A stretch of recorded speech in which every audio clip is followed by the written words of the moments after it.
Have you ever felt like you're running a race you never signed up for? Maybe you're chasing bigger goals only to realize the cozy feeling of home feels a whole Middle Earth away. Here's the truth. In a world that keeps nudging us to hustle, to be more, to perform, the simple life can feel like an act of rebellion. It is no bad thing to celebrate a simple life. For so many of us, the Shire isn't just a fantasy place. It's a feeling we're all chasing. It's that warmth of a fireplace, the comfort of a full pantry, that deep, peaceful breath you take when you feel truly safe. But that feeling gets lost in the noise. We build careers but lose our community. We chase grand ambitions and forget the small, everyday joys. What if the secret to a brave and beautiful life has been waiting for us in a Hobbit hole all along? This Hobbit Day, the shared birthdays of Bilbo and Frodo, I'm sharing how embracing a little hobbitcore magic changed my life, and how it can bring more courage and comfort to yours as well. Where to begin? Ah, yes.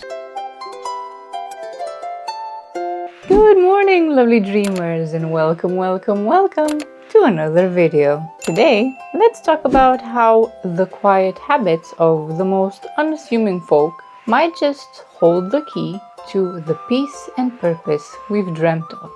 Because living like a hobbit teaches us that a simple life isn't a smaller life, it's the foundation for a truly courageous one. But first, let me share the Hobbit habit that completely transformed my mornings. Hint, it involves a full pantry and a lot of tea. And if you're wondering what I'm drinking right now, it's basically warm water with honey and a sprinkle of lavender. Because I talk a lot lately and I need a break. Well, I need help and also a break, but help. The art of the everyday, a full pantry and a warm hearth. Let's begin with something that feels like a warm hug, a good meal, and then another one.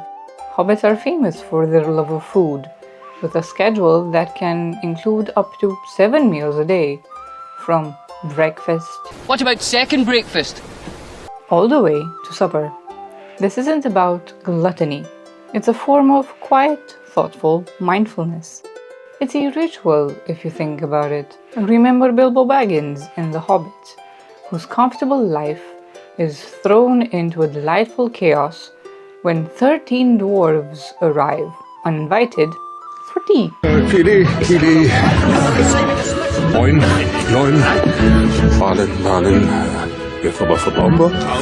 Nori. As they pile into his hobbit hole, they call out for seed cakes, apple tart, mince pies, cheese, and cold chicken. Am I the only one who's getting hungry right now? And a little sad they weren't invited? Bilbo, though flustered, knows his duty as a host, and his many well-stocked pantries are a sign of life built on security, preparation, and generosity. A full pantry means you always have enough to share. It's a quiet act of resistance against a world that often encourages us to have just enough for ourselves and for the now. It's about creating a haven, a place of warmth and abundance, ready for any unexpected adventure, or just a couple of friends dropping by for tea. When I started prepping my own Hobbit pantry, I found that even a simple meal with my husband felt magical. My kitchen's not quite like the one in Bag End, although one can only dream. One day. But sometimes it's my own little sanctuary. This brings us to a lesson rooted, quite literally, in the earth. The wisdom of the earth, a well-tended garden. Hobbits are gardeners. Samwise Gamgee, Frodo's steadfast companion, is first and foremost a gardener. His love for good tiled earth is as deep as his loyalty.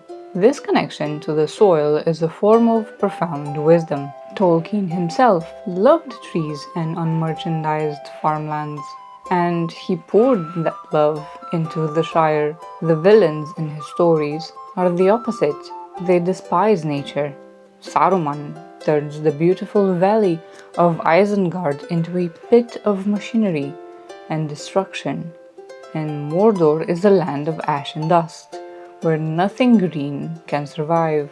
So, a hobbit's little garden, with its nodding flowers and rows of precious tatters, is a beautiful act of defiance. Tending a garden teaches you patience. It grounds you in the rhythm of the seasons, not the frantic pace of modern world. Even after the war, Sam's first act of healing the Shire is to replant the trees that were destroyed, using the gift of magical soil from the elf queen Galadriel to make his home bloom again. It's a reminder that nurturing life is one of the most powerful things we can do. I planted my first Samwise-inspired herb garden on the entryway to our aquarium, as I like to call this home away from home. It's tiny. I literally have 2 plants I'm learning how to keep alive, but tending it made me feel grounded and connected, even on anxious days. And if you've ever thought, I can't keep a plant alive, trust me, you don't need a green thumb to start small. If I can do it, you definitely can do it too. And speaking of new beginnings, the courage to leave the doorstep. Now, for the unexpected truth. A cozy life is the perfect training ground for adventure. For hobbits, courage doesn't begin on a battlefield. It begins with the choice to step over their own round doorstep into a world that is vast and frightening. Think of Bilbo.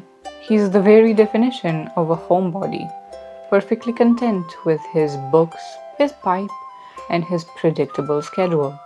The idea of an adventure is a disruption, a nasty, disturbing, uncomfortable thing that makes you late for dinner. And yet, something in him stirs. He runs out of his hobbit hole, forgetting his walking stick and his handkerchief to join a quest he is utterly unprepared for. I'm going on an adventure! That single decision, to take a chance on the unknown, is his first act of real bravery. This is a courage we can all understand. It's the courage to apply for the job you think is out of your reach, to start a new hobby, or simply say yes to an unexpected invitation. It's the quiet whisper that tells you there might be more to your story than just the comfortable chapter you're in right now. Saying yes to a spontaneous invitation once to see a Games Workshop store led me and my husband to a new hobby, playing tabletop games and also new friends.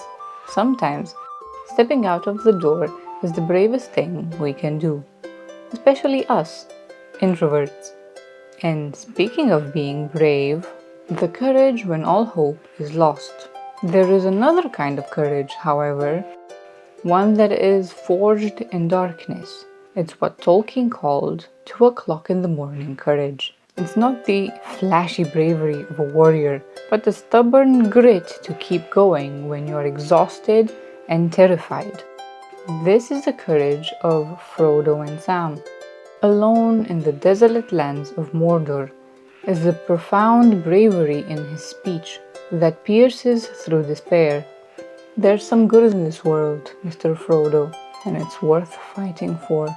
This courage is not for glory. It's fueled by the love for simple things, the taste of wild strawberries, the sound of laughter in a pub, the familiar roads of home. And in the end, when Frodo can go no further, it is Sam who physically carries him up the slopes of Mount Doom. True courage isn't the absence of fear. It's taking action when all seems lost for the sake of someone or something you love. The unshakable strength of fellowship. And the final lesson, the one that warms my heart the most, is that no hobbit walks their path alone. The true secret to their strength is their deep, unwavering sense of community. The Fellowship of the Ring is built around Four hobbits, bound by a friendship so powerful it endures the greatest trials. From the moment Merry and Pippin bump into Frodo and Sam on the path in the cornfield, refusing to let them face danger alone, their bond is the emotional core of the story. They look after each other, whether that means escaping a Nazgul on the road or facing down orcs at Amon Hen. This Hobbit fellowship is the perfect antidote to a world that can often feel isolating. It reminds us that shared burdens become lighter and shared joys become sweeter. It's a call to invest in your friendships, to nurture your communities, and to be truly present for the people in your lives. Building that kind of fellowship is its own quiet heroism, creating a circle of warmth and trust in a world that can feel very cold. And that's so important today. There's a reason cottagecore and hobbitcore aesthetics are everywhere right now. They're about reclaiming slow living, simple joys, and a sense of home in a noisy world. The lessons from the hobbits are simple, but they are incredibly profound. They teach us that a life of comfort and a life of courage are not opposites. They feed on each other. That warmth from the hearth, that joy from a shared meal, that peace from a garden, those are things that give us the strength to face our own dragons.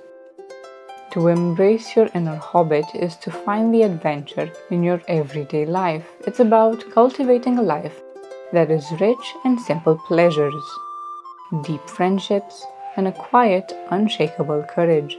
Oh, my lovely dreamers, tell me, what's one small hobbit habit you'll bring into your life this week? Maybe it's sharing a meal with a friend, planting something green, or just taking a moment to listen to the birds. Please let me know in the comments below, and let's build our little fellowship. And if you've liked this journey to the Shire, I bet you're going to love this next one. It's all about how I began my own adventure of starting over in my mid-30s. Will you join me in my unexpected adventure?